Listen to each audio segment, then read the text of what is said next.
आज इस्लाम धर्म की एक एक बारीकी को अच्छे से समझने के लिए इस्लाम के इतिहास में झांकना पड़ता है। पर कभी आपने सोचा है, इस्लाम का इतिहास आखिर किसने लिखा? किसने इतने सारे नबियों के बारे में लिखा? किसने बहुत सारे सहाबायों के बारे में लिखा?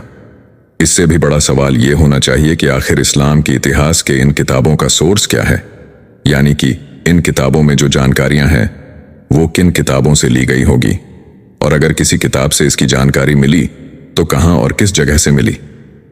आज हम अपने चैनल हिस्ट्री काउंटडाउन में इसके बारे में बात करेंगे, तो चैनल को सब्सक्राइब जरूर कर लें, क्योंकि जितना इतिहास जानोगे उतना खुद को पहचानोगे। आज से 1400 साल पहले रसूलुल्लाह सल्लल्लाहु अलैहि वसल्लम की वफात के बाद उनके पहले खलीफाओं यानी अबू बकर, उमर, उस्मान और अली रजी अल्लाह अन्हु ने इस्लाम की कोई भी हिस्ट्री नहीं लिखी, क्योंकि लिखने की जरूरत ही नहीं थी। वजह यह थी कि ज्यादातर सहाबा अब भी जिंदा थे और उन्हें इस्लाम की सारी हिस्ट्री का पहले से मुंह जवानी पता था। लेकिन जब आहिस्ता आहिस्ता जैसे जैसे सहाबा दुनिया से जाने लगे, मुसलमानों की नई जनरेशन्स इस्लाम के इतिहास की बड़ी बड़ी लड़ाइयां, बदर, ओहद, खंदक जैसी जंगों को भूलने लगे और इस्लाम के हीरोज जैसे खालिद बिन वलीद और अली रजी अल्लाह अन्हु को भूलकर रोमन और पर्शियन एम्पायर के हीरोज हेरक्युलिस और रुस्तम से इंप्रेस होने लगे। ये बात छोटी नहीं थी, क्योंकि इस्लाम का उदय अभी हाल ही में हुआ था और इतनी जल्दी लोग मुस्लिम लीडरों को और अपने इतिहास को भूलने लगे।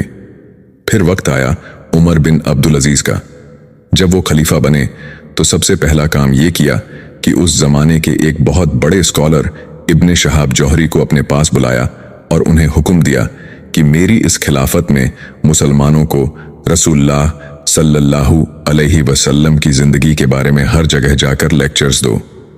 उमर बिन अब्दुल अजीज के दौर में दुनिया के आखिरी कुछ ही सहाबी जिंदा थे, तो इब्ने शहाब ने उनसे रसूलुल्लाह सल्लल्लाहु अलैहि वसल्लम की जिंदगी के बारे में सीखा और जो भी सीखा उसे अपने स्टूडेंट्स को सिखाया, ताकि कहीं ऐसा ना हो कि आने वाले मुसलमान हमारे इन ग्रेट हीरोज यानी साहबियों को भूल जाए। जिसके बाद इब्ने शहाब ने इस्लाम की तारीख की सबसे पहली किताब लिखी। लेकिन जैसे ही उन्होंने यह किताब पूरी की, खलीफा उमर बिन अब्दुल अजीज को शहीद कर दिया गया और उमर बिन अब्दुल अजीज के शहीद होने के सिर्फ 30 साल बाद पूरी बनु उमैया की हुकूमत टूट गई और बनु उमैया के साथ साथ इब्ने शहाब की लिखी हुई इस्लाम की तारीख की पहली किताब भी दुनिया से गायब हो गई। अब बनु उमैया की खिलाफत तो दुनिया से खत्म हो गई। बनु उमैया के दौर के बाद दुनिया में एक नई खिलाफत शुरू हुई, अब्बासी खिलाफत।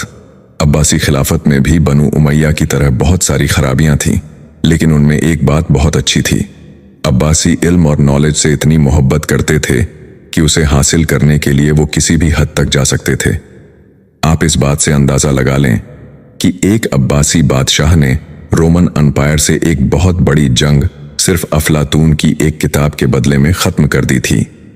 अब्बासी खिलाफत के बादशाह मंसूर ने बनु उमैया के कैपिटल को खत्म करके दुनिया में मुसलमानों का एक नया कैपिटल बनाया, बगदाद, और उसके अंदर उसने दुनिया की सबसे बड़ी लाइब्रेरी बनाई गई, जिसे आगे जाकर बैतुल हिकमा हाउस ऑफ विजडम का नाम मिला।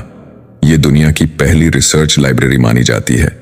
यह लाइब्रेरी बनाते ही अब्बासी बादशाह मंसूर ने उसी इब्ने शहाबा जौहरी के स्टूडेंट इब्ने इसहाक को अपने पास बुलाया और उसे हुक्म दिया कि जाओ और इस्लाम की हिस्ट्री पर दोबारा एक किताब लिखो, लेकिन याद रहे कोई ऐसी वैसी किताब नहीं। ये किताब आदम अलैहिस्सलाम से लेकर मुझ तक की पूरी दुनिया की हिस्ट्री होनी चाहिए। इब्ने इसहाक ने बिल्कुल ऐसा ही किया और मंसूर के ऑर्डर्स पर मुसलमानों की पहली कंप्लीट तारीख लिखी। ये हदीस की किताब नहीं बल्कि एक इतिहास की किताब थी। लेकिन आज इब्ने इसहाक की ये इंपॉर्टेंट बुक भी दुनिया से गायब हो चुकी है।